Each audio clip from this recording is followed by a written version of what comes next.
want to bring you to February 28, 2009. And that might seem like a really long time ago. To me, though, the elements of it are like yesterday. It was the day that I became a mom to my daughter, Caitlin. And it is today the most unexpected moment of my life. Now, of course, the journey to parenthood is going to bring uncertainty. But my moment was when a nurse, she crouched down, she whispered in my ear, she said, "You have a baby girl, and she has Down syndrome." And the wave of emotion that flooded me was sadness. There was slivers of happiness that were trying to emerge. But there was overall heartbreak and worry. And so I had to settle into, now I was 28 years old and now forever part of the disability community. And that just seemed like such a contrast to the life that I was living. You see, I worked for a Fortune 50 organization. I was attached to a sales goal. I loved being in a sales organization, and what I loved is chasing EBITDA. EBITDA was a finance term that we used for earnings. The more earnings you had, the more money that you made. And I loved chasing EBITDA because I wanted to make more money. And I loved EBITDA so much, I was perhaps obsessed with it. I wanted my license plate to say EBITDA, right? That's pretty next level. But to my surprise, perhaps yours too, there were 16 other people that desired the same license plate. And so I got waitlisted. I never got the license plate. But perhaps that was probably for the best, because my obsession with EBITDA minimized. And I became growingly and habitually really concerned about marginalized communities and underrepresented communities, including the disability community. I would go out and shop, dine, be at restaurants, watch TV, arts and media, and I just did not see the disability community thriving in any meaningful way. And that's when the worry really set in. I completely fast-forwarded Caitlin's life and began to wonder, is she going to have a job? Will she make money? Does she get a paycheck? Is there income? What is this future going to be? And so I think something to tell you is that I think there's really two ways to live life. You can be present, or you can participate. And so I choose to participate in the changes that I wanted to see. And so I began this entire career transformation. And I began doing work on inclusive sourcing, meaningful procurement. Specifically, it's called supplier diversity. And supplier diversity is a proactive business approach, including small businesses and diverse-owned businesses such as minority-owned, women-owned, veteran-owned, disability-owned, LGBTQI individually owned, including those businesses into an organization's supply chain. That's the act of supplier diversity. What I love about that work is that there are more opportunities for them to compete for business in a marketplace. And not just compete, but then win business. A supply chain is the invisible thread that connects all of us. From the things that you buy, that I buy, that you're wearing, that I'm wearing, the things that we eat, it's all part of a supply chain. Let me share an example of something we can probably most likely all relate to. Going to the farmer's market. I love going to my local farmer's market. I love all of the tents and the tables out, and you can see where the farms are, where everything was sourced, and their stories.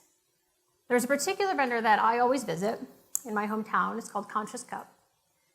And they have this really great story of how their coffee is brewed. And they have these awesome blueberry muffins. I know exactly where the blueberries came from and how they got to that table. And that's a level of transparency in the supply chain, knowing where the products came from. With that transparency also comes an appreciation for maybe that food even more. And that's important. I want to tell you this, that supplier diversity is important for a variety of reasons. One is the economic mobility. You see, diverse-owned companies often operate in undervalued, underserved communities. So when those businesses are making money, they are then in turn spending in their communities and able to create jobs.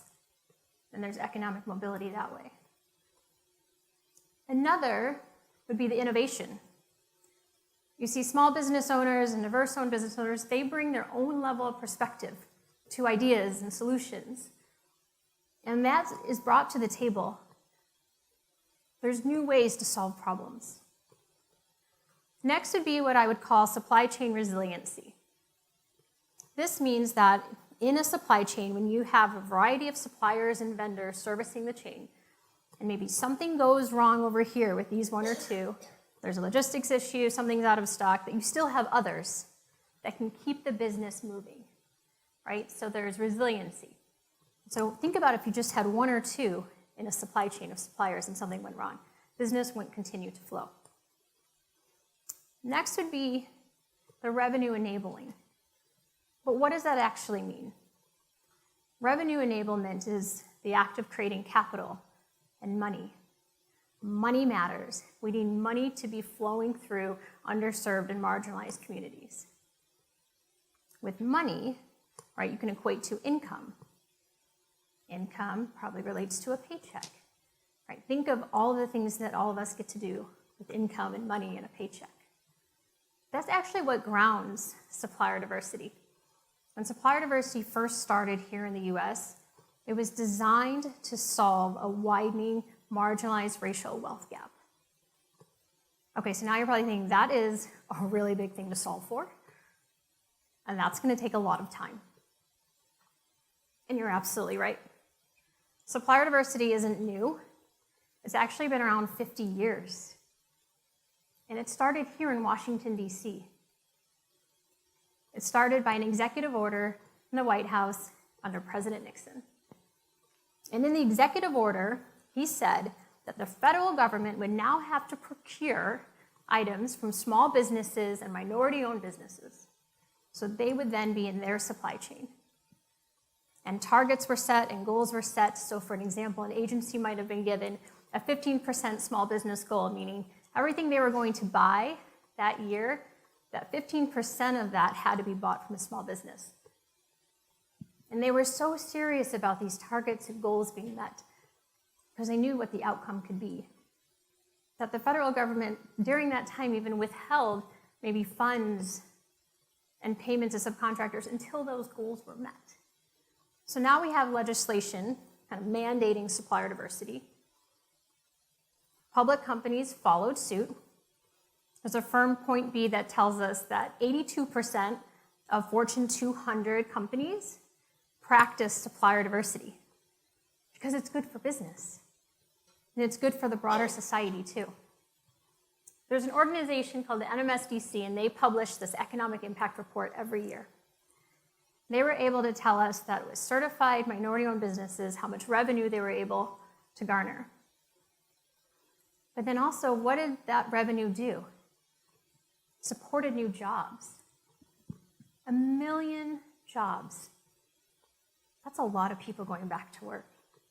That's a lot more money being made. Let me tell you an example of a story of a business that I get to work with in my organization. It's a Black-owned technology firm. And I onboarded them to my company's supply chain. They were a subcontractor to us. We began doing business together. We were the prime, they were the sub, we were winning deals, creating opportunities, meeting customer needs. That company, when I met them, they were a team of 3, 1 location. As projects picked up, they were being successful. They now were a team of 11. And they opened a 2nd location. That's the multiplier effect. Right? That's good business. So let me bring you to maybe the other side of it. There's a really recent article authored by Doug Melville and it's titled, DEI is the $1 Trillion Blind Spot. Intriguing. So of course I read it. And he shared a story about a global retailer brand, sharing this year that they saw 25% increases in revenue. 25% more money being made year over year. And they pointed it to their DEI strategies. One specifically that they called out was called this 15% pledge. And what that meant was that 15% of the shelves in their stores was going to have diverse-owned brands in stock and available. And so then what happened? Revenues went up. In turn, those diverse-owned businesses were making more money, and thus more jobs had to be created. That's the solve of supplier diversity and the purchasing of power.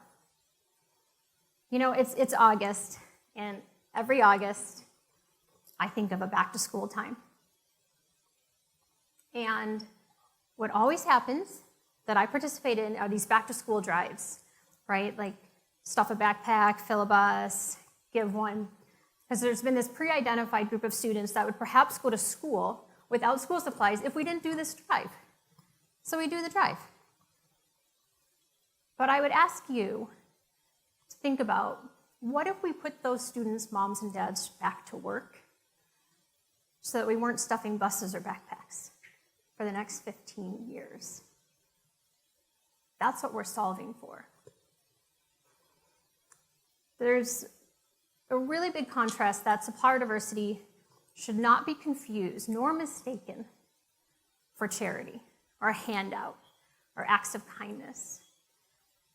I love this quote by Martin Luther King Jr., and it says that philanthropy is commendable, but it must not cause the philanthropist to overlook economic injustice that exists that makes philanthropy necessary. There is a real-time demand for change in supply chain, workforce, and workplace.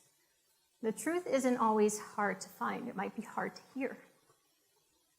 But inclusive sourcing, adding diverse suppliers and local businesses and small businesses into your economy, into your purchasing power, can make a difference.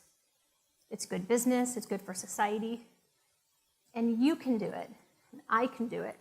Generations behind us and ahead of us can absolutely do this. So I would encourage you to not let one more day go by without your fingerprints on the change that you wish to see. Thank you.